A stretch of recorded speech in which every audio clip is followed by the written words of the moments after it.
signatures po na nakalap namin after 4 months is 304,304 signatures. Okay, total numbers no nang nakalap daw nilang signature ay 304,000. What the heck? Teka lang, in 4 months? What the heck? Apat na buwan? Seriously? What the heck? Ano pa yun guys? Yung last na isang maleta na dinala nito ni Robin na kinuha galing doon sa mga Marines, ex-Marines pala. Mga recycle yung paulit-ulit. So in reality, dinagdagan lang nila pero paulit-ulit lang. So dumami ang kalahin ni Mary Grace Piatos. Ni Kokoy Villamin. Sino pa? 'Di ba? Si Uwishi. So mukhang lahat ng chichirya nakapirma doon. Oo, lahat na nasa chichirya pinapirma nito mga ito. Ito ang pinupunto ko. Mga didilis, makinig kayo, mga hinayupa kayo. 4 na buwan, 300,000 lang. Alam nyo ba kung ilan ang botante nitong last na eleksyon? Nasa 68 million. O sabi mo na lang 60 million para madali tayo mag-compute. Alam mo ba na ang 10% ng 6 million, ng 60 million ay 6 million ang 10%. So ibig sabihin, ang 3 million ay 5%. Tama no? 5%. So ang 1%, ang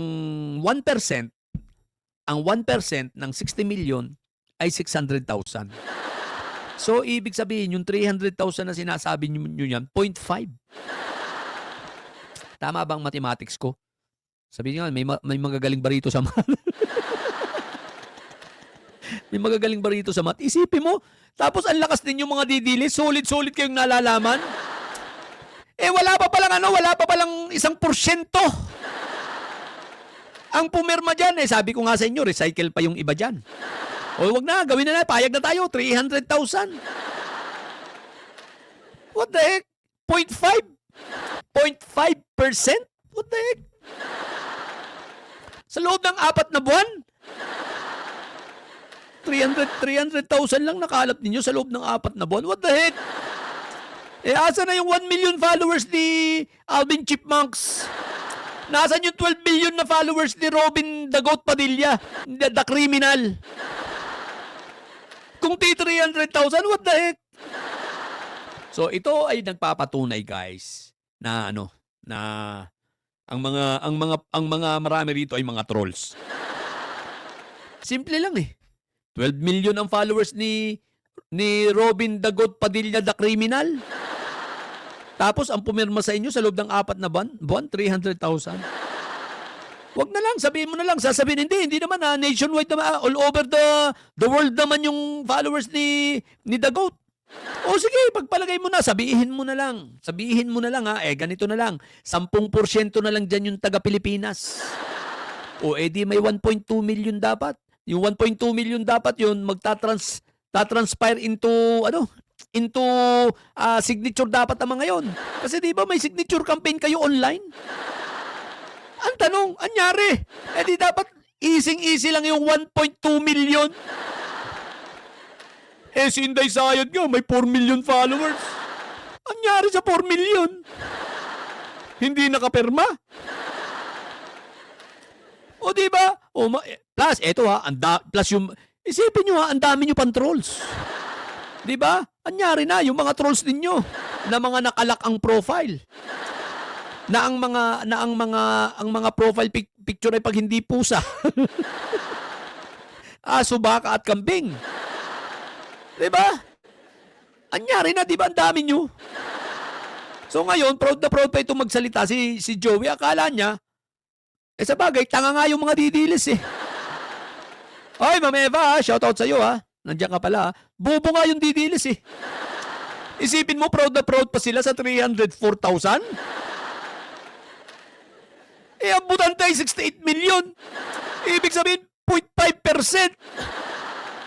Hindi pa naka-1%. Aba naman. Tulad ng sinabi ko, asa ng 12 million followers ni the Goat the criminal. Ni Senator Criminal. Asa ng mga followers ninyo? Kagaya mo, Joey D. Biber, asa ng followers mo? Asa ng followers nito ni Tio Moreno? Si Alvin Chipmunks na may 1 million followers daw. Nasaan lahat sila? Eh, yung 304,000 ninyo, eh, sama-sama na yan. Yan yung actual na pumirma plus kasama yung online. Oh, mga didilis, anyari na. Eto, oh, proud na proud pa sa pagpapapirma. Hindi nila alam, bubong-bobo sila. Oh, sabi ni Idol dito, ni SG, sabi rin, pumirma sila, akala nila may, akala nila may ayuda. Live ba ito? Kung live ito, napanood din kita. Yes, live po, Idol. Ha? Thank you. Mario Cornell, 2093. Ha? O yan, nawawala ang mga followers nila. Totoo. So, etong pagsasalita rito nila Joey D. Biberne, itong tatanga-tanga, ay isang malaking katangahan. Malaking katangahan at malaking kahihiyan. Na ito, no? So, ibig sabihin, simplihan lang natin, no? 4 na buwan ang nalikom nyo is 304,000. Eh, what the heck? Diba? Wala pang 1%, kalahating porsyento lang, 0.5% lang ng total voters, voters population ng Pilipinas. What the heck? Tapos feeling nyo, mananalo na si Sayad? Eto, napakaliwanag. Alam nyo guys, itong ganitong mga aksyon nito, eto may maganda rin naman. May maganda itong naiidulot. Alam nyo kung bakit. Kitang-kita na ngayon ng mga congressman na, teka lang, mahina pala si Sayad. So, kitang-kita ngayon ng mga congressman na ang resulta ng kanilang tay dyan ka na lang signature campaign ay walang kwenta. Eh, alam din ng mga congressman na ito na si Inday Sayad naman talaga ay walang appeal. Walang karisma, di ba? Oh. At ang tanging may karisma lang naman sa pamilyang may Sayad ay si Fentaboy. So dito kitang-kita kung walang karisma si Inday Sayad tapos sa tay dyan ka na lang, ang pumirma lang ay ganyan kaunti. Aba. Eh talaga mag-iisip yung mga congressman. At kaya nga matatalino yung ibang congressman na taga Mindanao di ba? Dati bumoto para sa impeachment at ngayon I think boboto pa rin sila. Kaya nga wala na mahalos kaalyado si Inday Sayad sa Congress Ang kaalyado na lang nila dyan yung mga bobo. Di ba? Yung mga bobo na may personal interest at mga involved sa korupsyon. Kagaya nino, si Trojan Horse, si Lipiste, no? Na pilit gumagawa ng paraan na malusutan niya itong penalty sa kanya ng at demanda sa kanya, no? Dahil sa kapalpakan niya dito sa solar na yan. Sino pa? Siyempre si Miao Miao na isang siraulo. O di ba? Tsaka yung mga aspiring na magiging senador na kagaya ni Buangso na isa ring siraulo, di ba? Si Sabit Sipon na may kinaharap na plunder case at gusto ring matakasan. O di ba? Ang problema nila, ang lahat ng ginagawa nila ay nagba-backfire.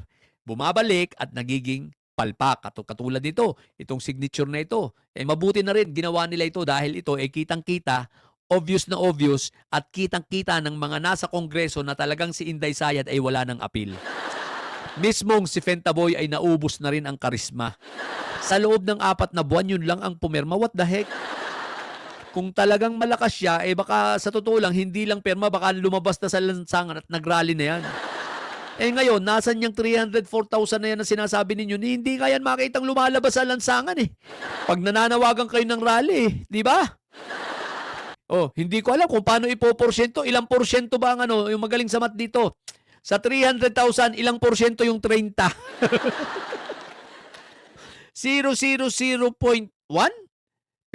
Yun lang siguro ang porsyento nun. Sapagkat ang 10% ng 300,000 30,000. Ang 10% ng 30,000 3,000. Ang 10% ng 3,000 ay 300. Ang 10% ng 300 ay 30 yun. Yun ang uma-attend sa rally. At least, may 30 na totoong tao, di ba mga didilis? At least may 30, di ba? At least may 30 na totoong tao. Di ba? Kaya ngayon, good thing na rin. Salamat na rin dito sa mga siraulot, mga bobong ito, nang papirma siya, at least nahayag na yung sinasabi nilang malakas ay hindi totoo, di ba? Yung sinasabi nila na si Inday Sayad ay malakas, ayan obvious na obvious at talagang kitang-kitang hindi pala totoo. Isip dahil sa kanilang ginawang yan, 4 na buwan, 300,000 lang. Tapos mga recycle pa, tapos ay mga duplication pa. 'Di ba? Mga duplicate names yung mga yan. Isipin mo, ayan, di nahayag ang katangahan ninyo. Ngayon, maaasa kayo na Kongreso. Nako, kahit itong mga senador, baka magising-gising ang nasa Senado. Baka magigising dahil dyan sa dyan na lang kayo na papirma ninyo, magigising yung ibang senador na nagdadalawahin na, no? At magiging mga re-electionist pa. Sasabihin, teka lang, asa na ba ang numero nito? Bakit hindi natin makita? Job, mukhang fake job, mga didilis na nagpapirma ng dyan ka na lang. Sapagkat inihayag lamang ninyo, ipinakita lalo ninyo na talagang mahina na ang mga Duterte at wala nang kaapil-apil. Wala na ang karisma. Sunog na ang wala na, as in naglaho na. Laho na ang kanilang magic. Ang meron na lang sila ngayon kadugyutan.